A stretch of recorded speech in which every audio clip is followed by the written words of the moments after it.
সে এক ভারী মজার গল্প যা আজ তোমাদের শোনাতে এলাম। পৌরাণিক কাহিনী অনুসারে পুরাকালে প্রায় সমস্ত পর্বতেরই পাখা থাকতো, আর তারা সেই পাখার সাহায্যে পাখির মতো এক জায়গা থেকে আরেক জায়গায় উড়ে বেড়াতে পারত।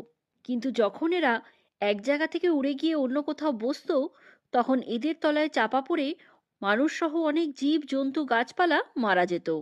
এই কারণে দেবতা ও ঋষিরা দেবরাজ ইন্দ্রের শরণাপন্ন হলেন। পর্বতদের এই ক্ষমতা দেবরাজের চিন্তার বিষয় হয়ে দাঁড়ালো। ইন্দ্রদেব তখন সমস্ত পর্বতের পাখা কেটে দেওয়ার নির্দেশ দেন।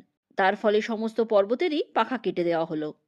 কিন্তু হিমালয় ও মেনকার ছেলে মৈনাক পর্বত, তিনি তার পাখা বাঁচানোর জন্য পবনদেবের কাছে সাহায্য চাইলেন। পবনদেব তাকে বললেন, তুমি সমুদ্রের নিচে লুকিয়ে পড়ো।